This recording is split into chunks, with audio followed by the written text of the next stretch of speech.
Classroom of the elite third season episode 2 की शुरुआत में हम लोग सभी बच्चों को देखते हैं जो कि ट्रेनिंग कर रहे होते हैं। वहीं पर आयनोकोजी की टीम देखती है कि कोएंजी तो पहाड़ के काफी ऊपर चढ़ा हुआ है। वो उससे पूछते कि तुम वहाँ क्या कर रहे हो, जिस पर वो कहता है कि मैं तो बस अपनी जगह ले रहा हूँ, यानी कि मैं सबसे ऊपर। ऐसा बोलने के बाद वो नीचे की तरफ छलांग लगा देता है। ये देखकर यूकिमुरा उसके पीछे जाने लगता है, लेकिन अब उसके पैर में दर्द हो जाता है क्योंकि दरअसल उसने 9 किलोमीटर पहाड़ चढ़ा है, तो ऑब्वियसली उसके पैर में दर्द तो होगा ही। ये देखकर सभी लोग उसे कहने लगते हैं कि तुम कितने बेकार लीडर हो, तुम्हारी वजह से हम लेट हो रहे हैं, हम आगे जा रहे हैं। ऐसा बोलकर वो चले जाते हैं। यूकिमुरा भी अब थोड़ा दुखी हो जाता है और सोचते हैं कि आखिर मैं ये क्यों नहीं कर सकता हूँ। तभी हाशिमोटो उसकी मदद करता है और कहते हैं कि मैं तुम्हें अपने कंधों पर ले जाऊंगा। वहीं पर अब आयनोकोजी कहते हैं ठीक है, मैं जाकर कोएंजी को लेकर आता हूँ। वो लोग यूकिमुरा को ज्यादा घायल नहीं होने दे सकते हैं क्योंकि अगर मेन एग्जाम के दिन वो ठीक नहीं होगा तो गड़बड़ हो जाएगी। जिसके बाद अब आयनोकोजी कोएंजी को ढूंढने के लिए जाता है तो वो देखते हैं कि कोएंजी एक बोर के पास बैठा हुआ था। आयनोकोजी के पूछने पर वो बताता है कि मैंने इस बोर से बैटल करी है और ऑब्वियसली मैंने इसे हरा दिया है, तुम्हें चिंता करने की जरूरत नहीं है, मैं तुम लोग के पीछे पीछे आ रहा हूँ, या फिर क्या कोई तुम्हें मुझसे काम है।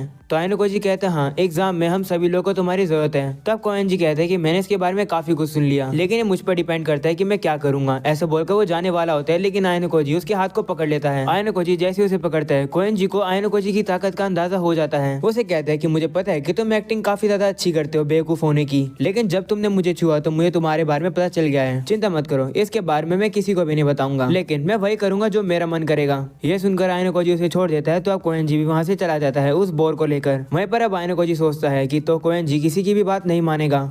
अगले सीन में अब वो लोग उसी बोर को खा रहे होते हैं रात में। तभी आयनोकोजी देखता है कि नाज़ुना वहाँ से जा रही होती है और उसकी कोई चीज जमीन पर गिर जाती है। तो रात में अब आयनोकोजी जाकर उसे वो चीज रिटर्न कर देता है। नाज़ुना भी अब उसका शुक्रिया करती है और कहती है कि अगर ये खो जाता तो काफी मुश्किल हो जाती। काफी अजीब बात है कि तुम्हें ये मिला। ये सुनकर आयनोकोजी उसे कहता है क्या तुम मुझे जानती हो? तो कहती हाँ, मैंने तुम्हारे और मानोबू की रिले रेस देखी थी और नागुमो की भी तुम्हारे ऊपर नजर है। और जिसे याद नहीं कि नागुमो कौन है, वो ये है जो की स्टूडेंट काउंसिल प्रेसिडेंट है। तो आयनोकोजी उसे कहते हैं कि मैं तो बस रिले में थोड़ा सा तेज था और कुछ नहीं है, आखिर नागुमो की नजरों से कैसे बाहर आ सकता हूँ। जिस पर नाज़ुना कहती है तो फिर तुम उसे हराने की कोशिश क्यों नहीं करते हो? तो आयनोकोजी कहते हैं हाँ तुम सही कह रहे हो, हाँ मैं ऐसा कर सकता हूँ। ये सुनकर नाज़ुना हंसने लगती है और कहती है कि तुम इतना सीरियस क्यों हो गए, मैं तो बस मजाक कर रही थी। तो आयनोकोजी उसे कहता है कि क्या तुम्हारे लिए प्रॉब्लम हो जाएगी अगर कोई नागुमो को हरा देगा तो नाज़ुना उसे कहती है क्या तुम अभी सीरियस हो? जिस पर आयनोकोजी कहते हैं हाँ, बाकी सेकंड ईयर नागुमो के साथ काफी ज्यादा डिवोटेड है, लेकिन तुम नहीं, मुझे ऐसा लगता है। ये सुनकर नाज़ुना कहती है कि तुम में तो काफी हिम्मत है, लेकिन मैं तुम्हें बता दूं कि मैं नागुमो के थोड़ा सा क्लोज हूँ। चलो इन सब बातों को छोड़ो, लेकिन अगर तुम कुछ जानना चाहते हो तो पूछो, क्योंकि तुमने मेरी खोई हुई चीज रिटर्न करी है तो मैं इतना कर सकती हूँ। तो आयनोकोजी उसे कहते हैं ठीक है, मैं क्वेश्चन पूछना चाहता हूँ गर्ल्स के बारे में, उस समय के बारे में जब वो ग्रुप चुन रही थी।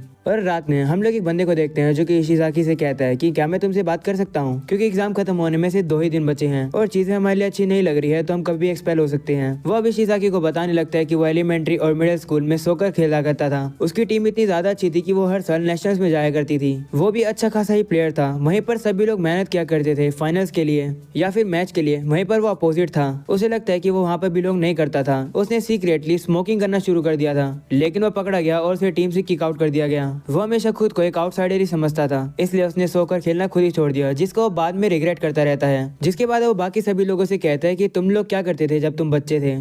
तभी इशिज़ाकी उसे बताने वाला होता है, लेकिन फिर वो उसे बताता ही नहीं है। लेकिन अब यूकिमुरा बोलना शुरू करता है। वो कहता है कि जब से मैं छोटा था मैं हमेशा अपनी स्टडीज पर ही फोकस करता था, क्योंकि मैं एक अच्छा एथलीट नहीं था तो मैंने स्पोर्ट्स ट्राई नहीं किया। मैं हमेशा पढ़ाई करता था, मुझे लगता था कि मैं क्लास ए में तो पहुंच ही जाऊंगा, लेकिन इन सब के बावजूद भी मैं क्लास डी में हूँ। काफी दुख हुआ ये देखकर। और जो मेरा अपोजिट सूडो है वो भी अब अच्छा पढ़ने लग गया है। ये देखकर मुझे और दुख होता है कि मैं बिल्कुल भी चेंज नहीं हुआ हूँ, चाहे वो आइलैंड की बात हो या फिर स्पोर्ट्स फेस्टिवल की बात हो। ये काफी ज्यादा ह्यूमिलेटिंग है। वो अब रोने लगता है और सभी से माफी मांगता है और कहते हैं कि एक लीडर होने के तौर पर मुझे ऐसा नहीं होना चाहिए, मैं एक अच्छा लीडर नहीं हूँ। तो इशिज़ाकी उसे कहता है कि अरे चुप हो जाओ, इसमें तुम्हें माफी मांगने की कोई भी जरूरत नहीं है। और वैसे भी जब तुम मुझे ऑर्डर देते हो तो मुझे बिल्कुल भी गुस्सा नहीं आता है। और वैसे भी जितने ही बंदे हमारे ग्रुप में हैं उनसे तो तुम बेहतर ही लीडर बन सकते हो, वैसे तुम बेहतर ही हो। ऐसा बोलने के बाद यूकिमुरा थोड़ा सा खुश हो जाता है और अब वो लोग ऐसे एक दूसरे से बात करते रहते हैं रात भर। अगली सुबह उठकर वो लोग अब सफाई कर रहे होते हैं। वहीं पर यूकिमुरा एक बाल्टी को उठा नहीं पा रहा होता है क्योंकि उसके पैर में दर्द है। तो इशिज़ाकी जाकर उसकी मदद करता है और कहते हैं तुम जाकर आराम करो, अगर तुम ठीक नहीं होगे तो हम लोग रिले रेस में हार जाएंगे। मैं तुम्हारी मदद कर रहा हूँ, इसके बदले में अगर तुम मुझे 20 पॉइंट्स दो तो ठीक रहेगा। वो ये सब कुछ मजाक में कह रहा होता है। यूकिमुरा उन लोगों से कल के रिले रेस के बारे में बात करने लगता है और कहते हैं कि सभी मेंबर को एक मिनिमम डिस्टेंस रिक्वायरमेंट पूरी करनी होगी। उसके अलावा भी ऐसा कोई भी रूल नहीं है कि एक स्टूडेंट जितना चाहे भाग नहीं सकता है। मुझे पता है कि माउंटेन में थोड़ा सा ये मुश्किल है, लेकिन मैं चाहता हूँ कि तुम लोगों से जितना हो सके तुम उतना भागो। सभी लोग अब उसकी बात मान जाते हैं और कहते हैं ठीक है हम लोग ऐसा कर सकते हैं। आयनोकोजी भी युकिमुरा से कहता है कि मैं भी थोड़ा और दौड़ सकता हूँ, लेकिन अपनी होप्स को ज्यादा हाई मत रखना। ये सुनकर युकिमुरा थोड़ा सा खुश हो जाता है। वहीं पर अब लोग डिसाइड करते हैं कि वो कोएनजी के बारे में तो कुछ नहीं करेंगे, क्योंकि वो अपनी मर्जी से चलता है तो उससे बात करने का कोई फायदा नहीं है। और अब अगले सीन में हम लोग देखते हैं आयनोकोजी का ग्रुप कहीं पर जा रहा होता है। वहीं पर काइजावा का ग्रुप भी वहीं खड़ा होता है। वहीं काइजावा छुप कर आयनोकोजी को एक पेपर पकड़ा देती है। अगले सीन में हम लोग ताचिबाना को देखते हैं जो कि अकेले बैठ के रो रही होती है। तभी आयनोकोजी उसके पास आता है और से पूछता है कि तुम यहाँ क्यों रो रही हो, जिस पर वो कहते हैं कि मैं रो नहीं रही हूँ। तो आयनोकोजी से पूछता है कि क्या तुम्हें कल के एग्जाम की चिंता हो रही है, जिस पर वो कहती है कि एग्जाम की नहीं, मुझे बस मानवों की चिंता हो रही है। वो अकेला ही बहुत कुछ कर सकता है, लेकिन हम लोग हैं जो कि हमेशा उसे स्लो डाउन करते रहते हैं। उसने अपने आप को काफी बार सेक्रीफाइस किया है हम लोग को बचाते हुए, और ऐसा वो फिर से कर रहा है। उसने नागोमो के साथ चैलेंज अकेले ही लगा लिया और हम लोग उसकी मदद कर ही नहीं सकते हैं। ये सुनकर आयनोकोजी कहता है कि क्या तुम श्योर हो कि तुम्हें और किसी चीज की चिंता नहीं हो रही है। तो कहती है नहीं, तुम्हें समझ नहीं आएगा, भूल जाके इसके बारे में मैंने कुछ भी कहा तुमसे। ऐसा बोलकर वहाँ से चली जाती है। अगले सीन में अब हम लोग को आयनोकोजी का ग्रुप दिखाया जाता है जो कि सभी सो रहे होते हैं, लेकिन तभी हाशिमोटो उठकर बाहर चला जाता है। ये चीज आयनोकोजी भी देखता है और अब वो उसका पीछा करता है। बाहर आकर वो देखता है कि हाशिमोटो के साथ रियोन भी होता है। तो यहाँ पर मानबू और नागुमो भी आते हैं। वो लोग अब आपस में कुछ बात कर रहे होते हैं, लेकिन आयनोकोजी उनकी बात नहीं सुन पा रहा होता है क्योंकि वो काफी ज्यादा दूर खड़ा है। और अब अगली सुबह हम लोग देखते हैं कि आज कैंप का फाइनल डे है। एग्जाम में 4 पार्ट है, जैसे कि मेडिटेशन, रिटन टेस्ट, उसके बाद स्पीच। आयनोकोजी कहते हैं कि स्पीच भी काफी अच्छे से गई, लेकिन अब सब कुछ डिपेंड करता है चौथे पार्ट में, जो कि है रिले। उस पार्ट में गेम किसी की भी और पलट सकता है। अगले सीन में हम लोग देखते हैं रिले रेस शुरू हो जाती है। वहीं पर 4th रन होता है हाशिमोटो आयनोकोजी की टीम से। वह बैटन को जाकर एल्बर्ट को पकड़ा देता है और हम देखते हैं कि एल्बर्ट तो काफी ज्यादा तेज दौड़ रहा होता है। वह अब जाकर उस बैटन को इशिजाकी को पकड़ा देता है। वहीं पर अगली बारी युकिमुरा की है। युकिमुरा थोड़ा सा नर्वस है क्योंकि उसके पैर में अभी भी थोड़ा हल्का दर्द है। तब यहाँ पर इशिजाकी दौड़ता हुआ आता है और उसे कहते हैं कि मैंने तुम्हारे लिए काफी एक्स्ट्रा रनिंग करी है, तो हार मत मानना। युकिमुरा भी मान जाता है और वो उस बैटन को लेकर दौड़ता है। वो दौड़ता हुआ आयनोकोजी के पास पहुंचता है। युकिमुरा की थोड़ी हालत बेकार हो जाती है, तो आयनोकोजी उसे कहता है तुमने काफी अच्छा किया, अब तो मुझ पर छोड़ दो। ऐसा बोलने के बाद वो दौड़ लगाता है। वहीं पर अब अगली बारी होती है कोएनजी की। वो आयनोकोजी को देखकर कहता है ठीक है, थोड़ा बहुत दौड़ने में कुछ भी नहीं जाता है, मैं दौड़ूंगा। अगले सीन में अब हम लोग देखते हैं एग्जाम खत्म हो जाता है। टीचर अनाउंस करते हैं कि सभी का एवरेज स्कोर पिछले साल से ज्यादा है। सभी बॉयज का स्कोर बॉर्डर लाइन से ऊपर है, इसे कोई भी एक्सपेल नहीं होगा। ये सुनकर युकिमुरा काफी रिलीफ फील करता है। तब उसके साथी कहते हैं देखा, कहा था हमने कि हम हार नहीं मानेंगे। टीचर बताते हैं कि हाईएस्ट स्कोरिंग ग्रुप मानव होरिकिटा का है। ये सुनकर नागमू मानवबू को कांग्रेचुलेशन करता है और कहते हैं कि तुम तो चैलेंज जीत गए, तुम तो सही में कमाल के हो। तभी टीचर अनाउंस करते हैं कि गर्ल्स की साइड में एक ग्रुप है जिन्होंने स्कोर पूरे नहीं किए, तो उस ग्रुप के लीडर इकारी को एक्सपेल होना होगा। इकारी वही होती है जो कि नागुमो की साथी है। ये सुनकर मानबू काफी शौक हो जाता है। वहीं पर नागुमो उसे देखकर हंसने लगता है। उसे देखकर फुजिमाकी उसे कहते हैं कि तुमने क्या किया है। तो नागुमो से कहते हैं शांत हो जाओ, अभी तो टीचर और कुछ भी अनाउंस करने वाले हैं। वहीं पर युकिमुरा कहने लगता है कि आखिर फुजिमाकी किस चीज की चिंता कर रहा है, एक्सपेल तो क्लास बी की लीडर हो रही है। तो आयनोकोजी उसे कहते हैं कि इसमें लीडर की दिक्कत नहीं है, दिक्कत उसमें है कि वो अपने साथ किसको एक्सपेल करेगी। टीचर अब कहते हैं कि इकारी एक्सपेल होगी, साथ में ही वो स्टूडेंट भी जिसे वो चूज करेगी। तो इकारी कहती है कि मैंने डिसाइड कर लिया कि मैं किसको एक्सपेल करूंगी, और वो है ताचिबाना जिसने हमारे ग्रुप की शांति को भंग किया है। ये सब सुनकर आयनोकोजी सोचता है कि ये सारी प्लानिंग नागुमो की थी, उसने सारा कुछ सेटअप किया। उसकी असली टारगेट ताचिबाना थी। नागुमो ने उस लड़की का यूज किया जो कि उसके कंट्रोल में थी, एक ग्रुप बनाने के लिए, ऐसा ग्रुप बनाने के लिए जो कि काफी कमजोर थी, जो कि हार सकते थे, ताकि ताचिबाना भी उसमें फंस के हार सके।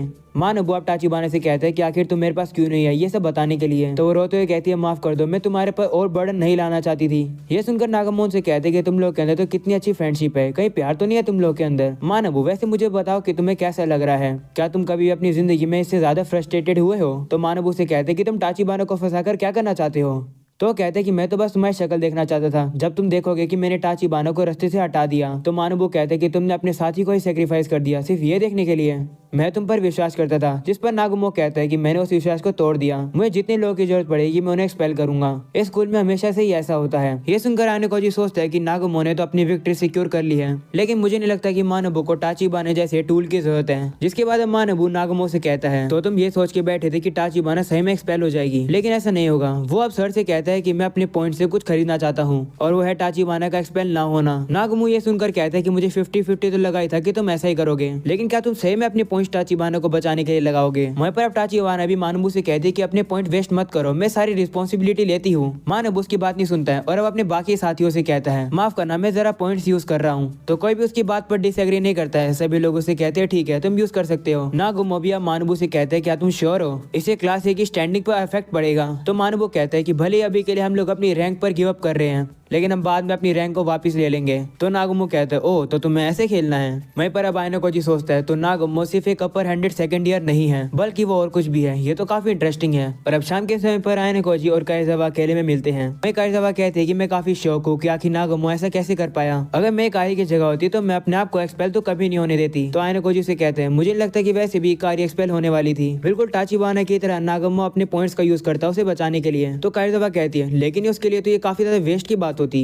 तो आइनोकोजी कहता है कि नागुमो ने सभी सेकंड ईयर्स के स्टूडेंट को अपने अंदर यूनाइटेड करके रखा हुआ है, यानी सभी उसकी बात मानते हैं तो कोई भी स्टूडेंट उसे अपने पॉइंट्स दे देगा। अगर उसे जरूरत होगी तो वो अपनी क्लास से ले लेगा। लेकिन मानुबो के लिए थोड़ा डैमेजिंग है क्योंकि उसके पास सिर्फ एक खुद की क्लास है जिससे वो फंड ले सकता है यानी पॉइंट्स ले सकता है। वहीं पर मानुबो के पास सारे सेकंड ईयर स्टूडेंट हैं। लगता है नागुमो इसी तरीके से डर्टी प्ले करता है। तभी अब उन लोग को कुछ स्टूडेंट की आवाज आने लगती है। तो आइनोकोजी कहता है कि अब हम लोग को अलग अलग चलना चाहिए और यहाँ से जाना चाहिए। आइनोकोजी जाने वाला होता है लेकिन काइजावा से कहते हैं कि मुझे एक बात बता के जाओ, अगर टाचिबाना की तरह मेरे ऊपर वो सिचुएशन आ गई तो मैं क्या करूंगी, मेरा खेल तो वहीं खत्म हो जाएगा। तो आइनोकोजी से कहते हैं चिंता मत करो, चाहे कुछ भी हो जाए मैं तुम्हें एक्सपेल नहीं होने दूंगा। ये सुनकर काइजावा का प्यार आइनोकोजी के लिए थोड़ा और बढ़ जाता है। वहीं पर अब आइनोकोजी जाता हुआ कहता है कि अब से हर ग्रेड के ज्यादातर स्टूडेंट हमारे स्कूल को छोड़ के जाने लगेंगे। और अब यहीं पर हो जाता है ये एपिसोड खत्म। पसंद आया तो लाइक कर देना, चैनल पर नहीं हो तो सब्सक्राइब कर देना। मिलते हैं अगले एपिसोड में, तब तक के लिए बाय बाय।